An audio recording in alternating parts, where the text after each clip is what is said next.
Hello folks, welcome back. I'm exactly where I left you after I did those two increases. I'm doing 2 chain and I'm turning my work. You notice that I've done the chain before I turned it. It's going to make no difference. Now, I want to decrease this time. Now there are 2 ways of decreasing. Number 1 is by simply skipping a stitch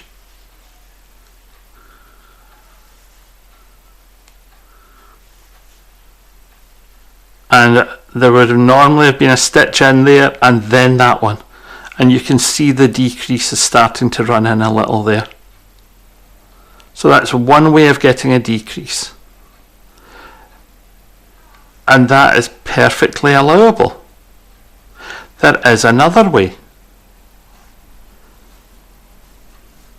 If I go into this first stitch as if to make a stitch and then go into this second stitch as if to make a stitch, I can get rid of those by going through 2, through 3 and through 2, and that creates a decrease for me. I'm going to do one more version in here. I can go into the first stitch, into the second stitch, and I can go through 4 and through 2. Through 4 and through 2 is the easiest one because it doesn't leave a big gap in your work. So we're going to do the same at the other end. So I'm going to crochet along to the other end. Now if you were doing the equivalent of crocheting a dart into something, you could, by going to wherever the dart needed to be to create shaping at, say, a waist or a bust line, and you could create decreases leading up to the underside of a bust line on a garment, and then increases when you get to the top of that dart to give you the fullness that you need to work the bust line of the garment. If you're crocheting for guys, you're not going to have this problem, and I would suggest that if you're crocheting garments, you'll get all of the advice you need in whatever magazine or pattern you're working. Now I've got 2 places left. I'm going to do the same as I did the last time. Yarn over into the first one, pull through, yarn over into the second one, pull through, and I'm going to go through 4 and through 2, and that's me worked my decrease without leaving a big hole. I've made 2 stitches become 1 at either end. So that's one way of getting a decrease, and I would say that that is probably the most common, working 2 stitches instead of 1. Go ahead and try another row with some decreases. See you in a few minutes. Hello folks, welcome back.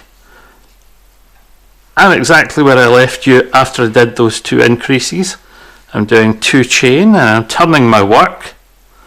You notice that I've done the chain before I turned it. It's going to make no difference.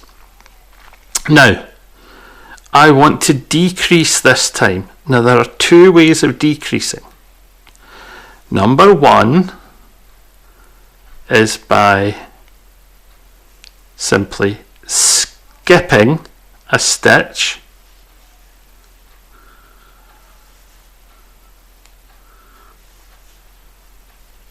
and there would have normally have been a stitch in there and then that one, and you can see the decrease is starting to run in a little there. So that's one way of getting a decrease. And that is perfectly allowable. There is another way. If I go into this first stitch, as if to make a stitch, and then go into the second stitch, as if to make a stitch, I can get rid of those by going through 2, through 3, and through 2. And that creates a decrease for me.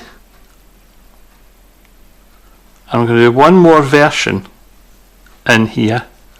I can go into the first stitch, into the second stitch, and I can go through 4 and through 2. Through 4 and through 2 is the easiest one because it doesn't leave a big gap in your work. So we're going to do the same at the other end. So I'm going to crochet along to the other end. Now if you were doing the equivalent of crocheting a dart into something, you could, by going to wherever the dart needed to be to create shaping at, say, a waist or a bust line, and you could create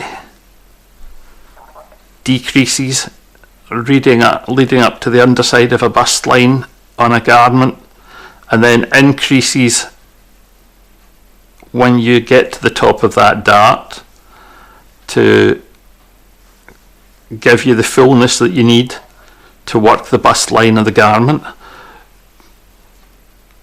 If you're crocheting for guys, you're not going to have this problem. And I would suggest that if you're crocheting garments, you'll get all of the advice you need in whatever magazine or pattern you're working. Now, I've got 2 places left. I'm going to do the same as I did the last time. Yarn over into the first one, pull through, yarn over into the second one, pull through, and I'm going to go through 4 and through 2, and that's me worked my decrease without leaving a big hole. I've made 2 stitches become 1 at either end. So that's one way of getting a decrease, and I would say that that is probably the most common, working 2 stitches instead of 1.